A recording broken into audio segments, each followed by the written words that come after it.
a quiet, affluent neighborhood in Leeds, a wealthy family targeted, and a night that changed everything. On a cold February evening in 2004, John Michael Luper stepped out to walk the family dog, only to find himself ambushed by a gang of masked intruders. What followed was a chilling and calculated raid on his luxurious home, leaving his family shaken and an entire community in shock.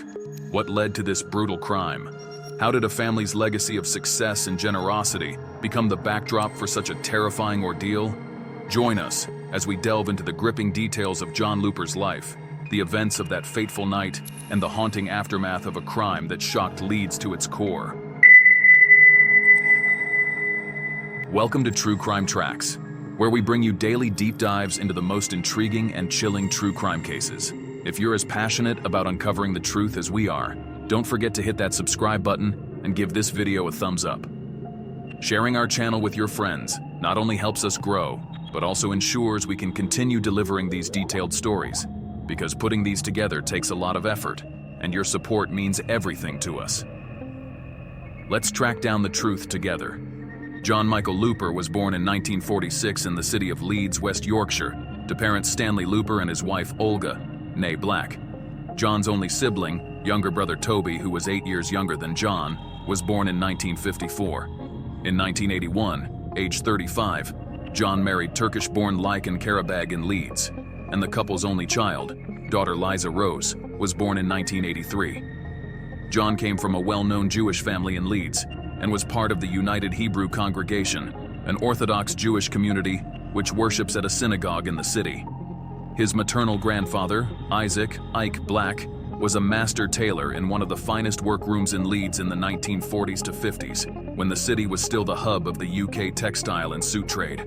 He was followed into the trade by his son-in-law Stanley, John's father, and son Norman, John's uncle. Stanley and Norman founded Black & Luper, a textile factory employing hundreds of workers on Kirkstall Road, near to the famous Headingley cricket and rugby grounds, which was for some time the biggest single-story textile factory in the UK and manufactured garments for high-end brands such as Burton and Burberry.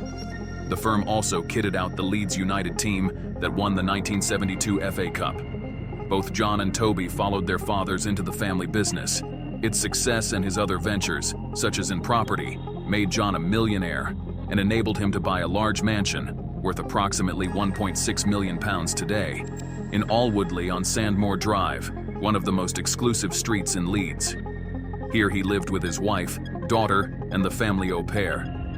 John was also a non-executive director of the Sports Entertainment Media Group and part of the consortium, which bought out the business for £9.4 million. The group represented sportspeople and celebrities, such as Thierry Henry, Rio Ferdinand, Lennox Lewis, and Jody Marsh.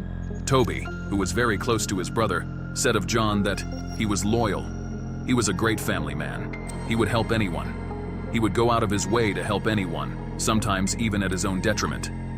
Family friends described John as a colorful, forceful character, a warm-hearted family man who was generous to charities, and a larger-than-life character who always had a cheeky grin on his face, with a passion for sports, particularly football and golf.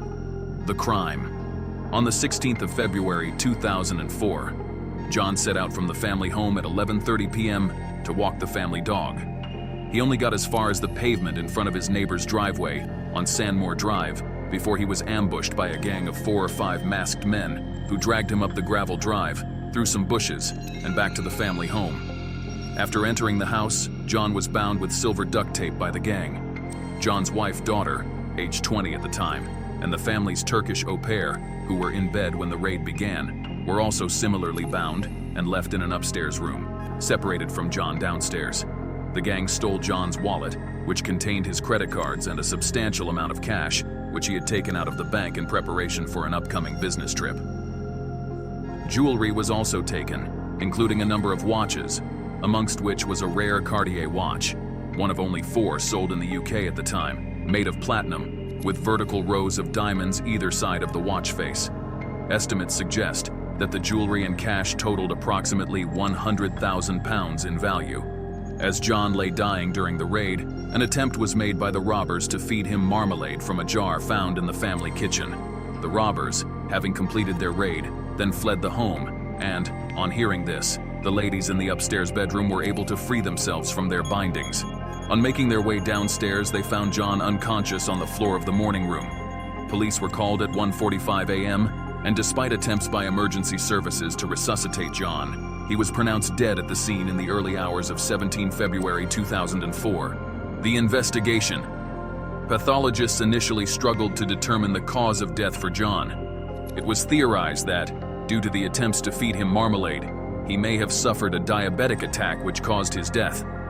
However, it was eventually determined that he had died from asphyxia, and that the marmalade had likely been given to him by the robbers, as they became concerned about his health during the raid.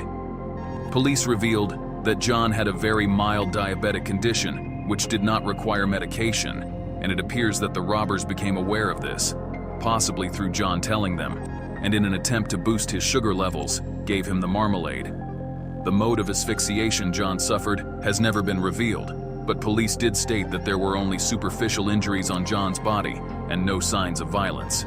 Detectives also revealed that the women had received light injuries, including 2 having suffered light blows, as the robbers moved them from room to room as they meticulously searched the property for items to steal. Despite the lack of major obvious violence involved in the offense, Detective Superintendent Bill Shackleton of West Yorkshire Police, who led the initial investigation in 2004, said of the raiders that they came there determined to commit this offense.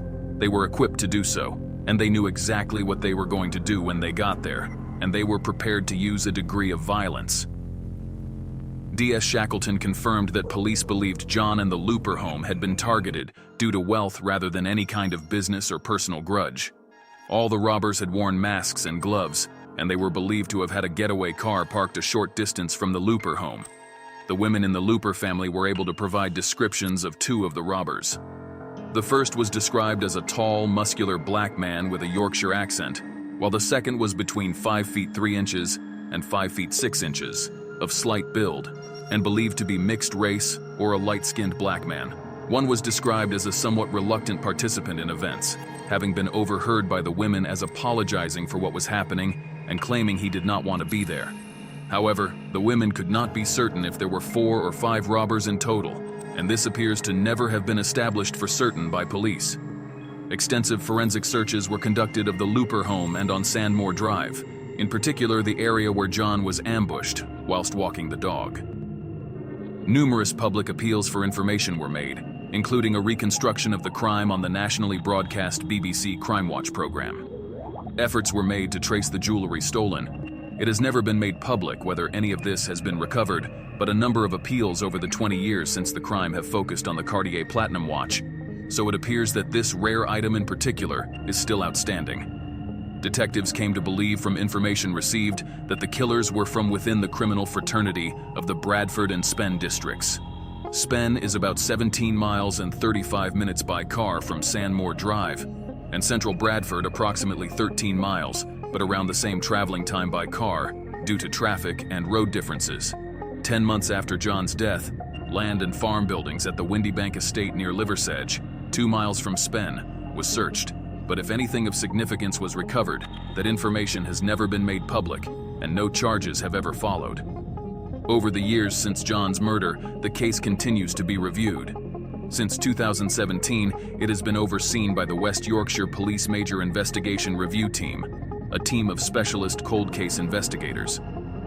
The team undertook a full review of the case, specifically focusing on forensic evidence and any advances over time which could bring new lines of inquiry from the existing forensic material.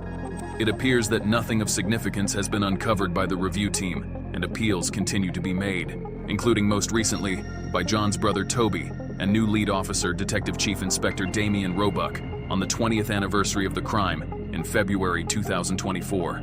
Theories. During the investigation, it was revealed that the Luper home had been broken into some months prior to the February raid.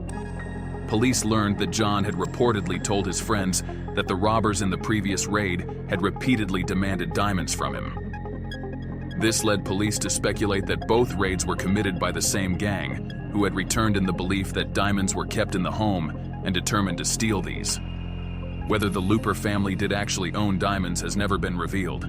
It seems clear that police believe the identity of the gang members is known to members of the criminal fraternity in the Leeds and Bradford areas.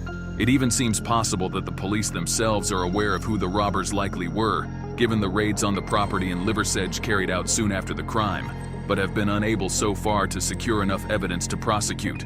Police appeals continue to focus both on asking for information from people approached and asked to buy jewelry from unknown people, or people know who didn't have provenance or receipts for the jewelry, and on the changing of loyalties and allegiances within the community or criminal fraternity over time. This focus suggests some awareness within the police of who likely suspects may be, and a need for more evidence to tie them to the crime. The police have stated publicly that John was targeted for his wealth rather than for a grudge. This may be true, but it seems possible to me that someone with some inside knowledge of the Lupers may have been involved in the crime. It is plausible that the family were picked as a target because of their home being on Sandmore Drive and their obvious resultant wealth. But if so, why pick that home over any other on the road? To me, the gang seemed to have had some information about John and the family which may have come from a degree of insider knowledge. For example, 11:30 p.m. at night is a fairly unusual time to walk a dog. So how did the raiders know this would be a good time to ambush John? They could have gained such knowledge from watching the family home for some time and learning their routines, if indeed such a late-night walk was routine for John. But the layout of the road and the security-conscious nature of people in a wealthy neighborhood would have made anyone spending any time watching a home fairly conspicuous. In addition, why did the raiders think that there were diamonds in the Luper home? Could this have been from some, possibly incorrect, inside information? And if the raiders were from the Bradford Spen area, how did they come to target the Lupers at all? It is, after all, some distance to the Alwoodley area of Leeds from this area. So how did they become aware of the Luper family? And why would they not have focused on similarly wealthy targets closer to home? It is possible the information made its way to them through a criminal network, but it seems to me more likely that some insider information may have been in play. I stress this is purely a theory of mine, based on deduction, and has never been suggested to my knowledge by police. Discussion points. How do you think the Lupers may have come to be targeted for this crime? And what do you think the chances are of it ever being solved now, given that the information the police need seems most likely to come from within the criminal fraternity?